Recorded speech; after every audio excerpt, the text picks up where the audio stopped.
Most of the movies that I've looked at so far, I've had some kind of enjoyment from.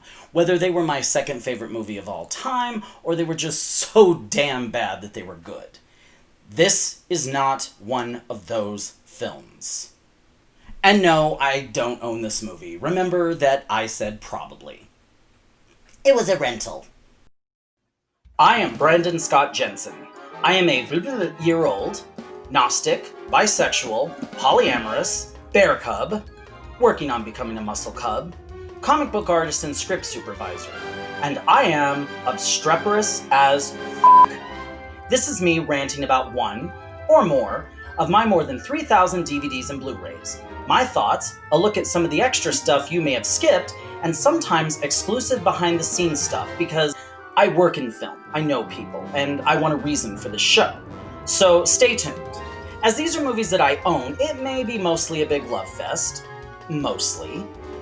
I'd love to hear your thoughts about which of these thousands of films I should rant about. But if I don't own it, it's probably not happening.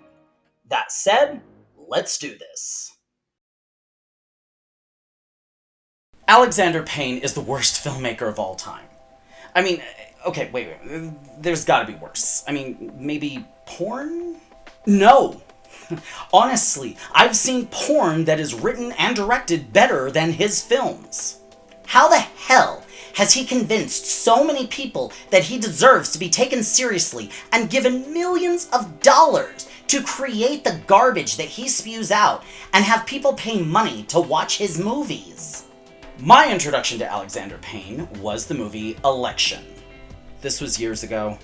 My best friend told me that it was brilliant, and I was skeptical.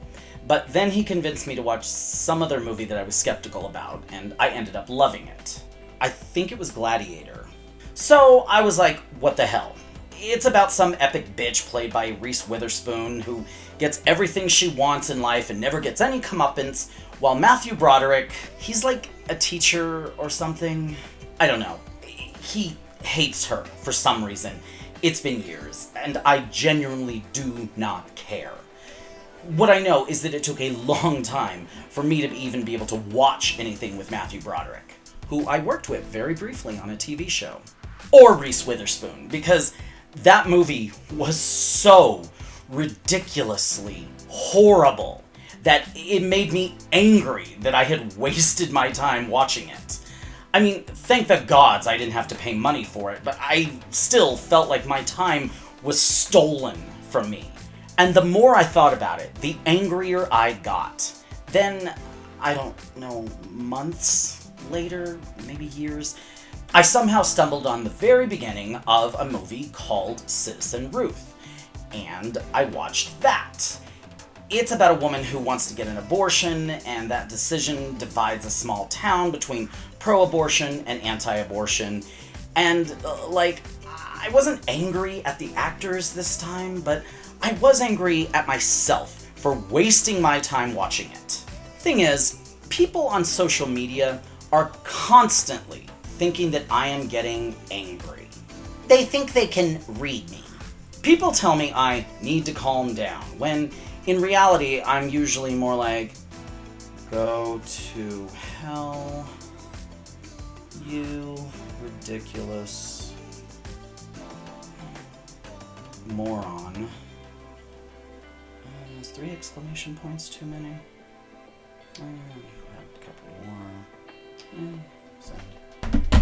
But I most certainly do get angry. It's just horrifically bad filmmakers that can do it for me. I sort of have a personal rule. If I watch a movie by a renowned director that I don't like, I'll give him another try. But if I don't like the second movie, actively don't like it, I will not bother with them again. Now, I've broken this rule before when I watched Reservoir Dogs, hated it, and Pulp Fiction, hated it, and then watched Kill Bill. It's one movie. It was intended to be one movie, so it's one movie. And I actually loved it. I didn't feel the need to watch any more of that director's films, but I did enjoy that one single movie. And maybe that is why I decided 2 years after it came out to go ahead and watch Downsizing. And I just have one word. Why? When I saw the trailer, I thought, this might be a decent movie. Oh my god, no! No way, no chance. No, I won't do it. You can't make me do it. No one can make me do it. God, no. And I know this is supposed to be movies that I own, but it was a rental, and now I want my money and my time back. This is my problem, okay? Alexander Payne is great at concepts. And let me be clear, these are the only 3 movies of his that I have seen. So if somehow About Schmidt or Sideways or The Descendants are genius and I've only seen the worst of his, well, I will never know because I am not watching any more of his movies ever again. So, to spare you from having to watch this garbage ever, I'll tell you what happens. Note that I did not say I will tell you the plot, because like all other movies of his that I've seen, there is no plot. There's a concept, and then some things happen, and then the movie just stops happening. He ends his movies about as well as the Saturday Night Live skit in the 1990s. Jesus Christ, did I just age myself? There's no resolution. There's no character development. There's no story. There's a concept. And in this case, a promising concept, followed by a 2.5 hour long fart that stinks just as much. But I digress. This movie sets up a universe where shrinking people has become a thing, hopefully to help save the planet because small people produce less waste and are therefore less of an impact on the planet. Like I said, an interesting concept. Then we meet, I don't know his name, Pete, Paul, then with some kind of weird surname, I want to say Polnicek. Maybe that was Joe from The Facts of Life? Jesus, I have aged myself. That show was before I was born, I think. Anyway, Matt Damon is a movement therapist or some bullshit at an Omaha steakhouse, I guess, because apparently that's a thing. And he has a mother who, I guess, dies and is replaced by a wife. They meet one of Matt Damon's old friends who has been shrunk, and they decide to do it too because they have, I guess, $100,000 in the bank, but they have trouble buying a house in Nebraska. How much do houses cost in Nebraska?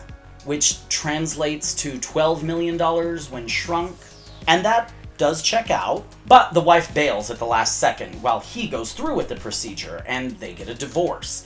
Now, the movie doesn't really tell us why or what the terms were, but he originally has this fucking mansion and then has to move into a tiny apartment and take a call center job. His upstairs neighbor is some rich guy who smuggles illegal stuff in, and the rich guy's cleaning lady is a Vietnamese refugee. Matt Damon tries to help this lady with her prosthetic foot, and when he fucks that up, he feels so bad, so he helps her clean houses and plays doctor for her neighbors. When he's supposed to clean his upstairs neighbor's home, though, the neighbor whisks him off to the original small colony, and the Vietnamese refugee tags along, and then they're in love because Matt Damon bores her to sleep and then just goes up and kisses her in her sleep.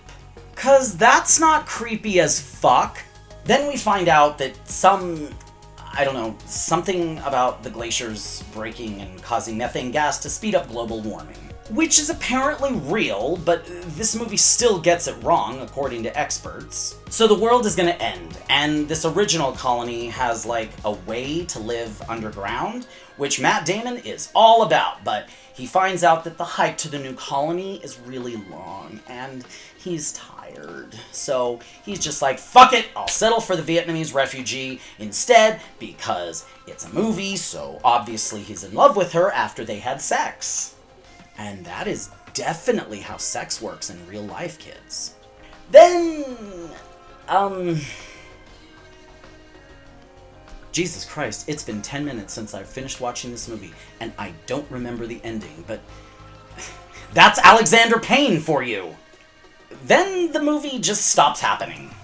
Now, I could have stopped watching this movie when I got bored. I could have stopped watching it when the crappy storytelling was making me angry, but I stayed. Why? I don't know. Maybe I wanted to rant about it. But I kind of want to sue Alexander Payne for causing me the pain of watching this movie. I'd sue for my hourly rate as scripty plus the rental cost, so where's my $138.24, Alexander Payne?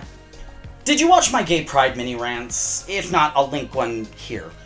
I came up with a breakdown for these movies, and the best of those reviews that I did was one of the worst movies, so let's see how this horrible movie holds up. So here's my elements that I look at in a movie. They are pre-production, production, post-production, continuity, music, acting, nudity, LGBT representation in the key cast, and LGBT representation in the key crew. Pre-production. Somebody decided that they should give this movie at least $65 million instead of funding, I don't know, like 65 micro-budget movies, which would have been a far better way to spend money. Or, hell, 6 low-budget movies. Or literally anything else. Send 65 million starving children a $1 hamburger. But I don't know how it had pre-production, but yeah, it did. There were sets built and a script written. Production. I mean, supposedly Meryl Streep, Reese Witherspoon, Paul Giamatti were all in talks to be in this movie. Obviously Reese backed out so that I personally would still respect her.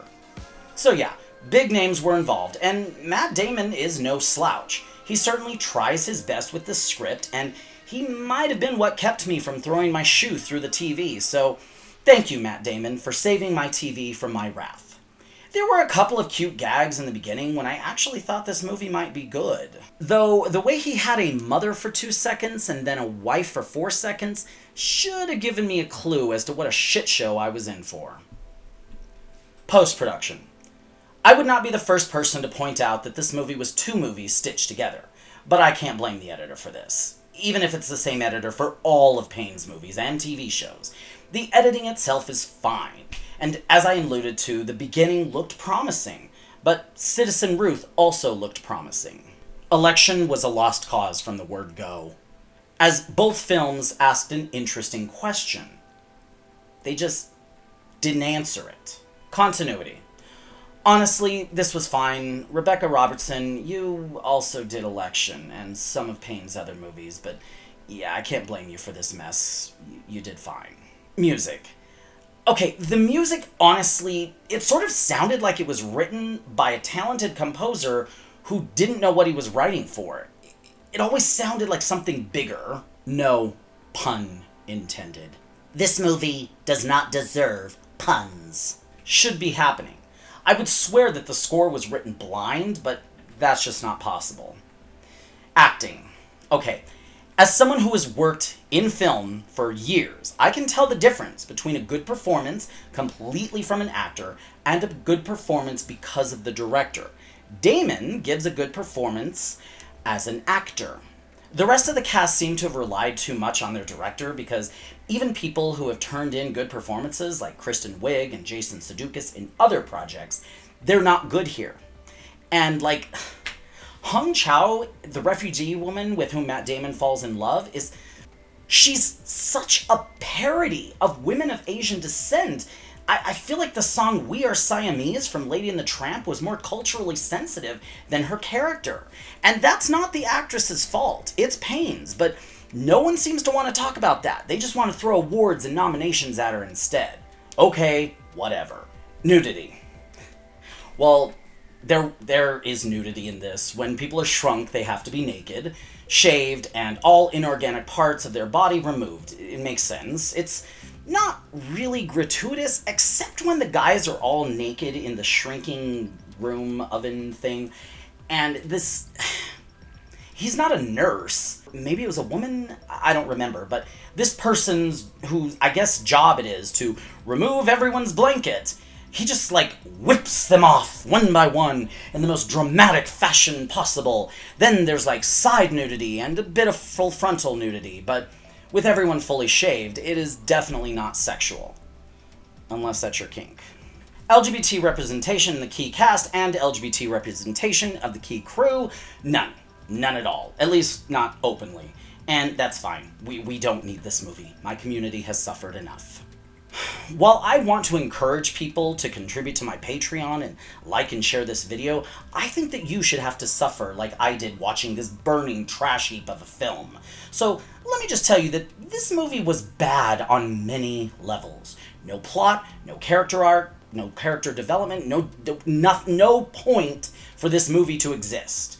The concept behind it is promising, and maybe in the hands of a better writer, it could work. But someone has decided that Alexander Payne can write and direct movies. He can't. And so they let him. But here's my big question. Again, why? Why would anyone claim to have enjoyed this film? Like, did these people who might claim to enjoy it, did they just need a reason to have wasted 2.5 hours of their lives so that they then make up ideas that this film was, I don't know, philosophical or deep? It's not.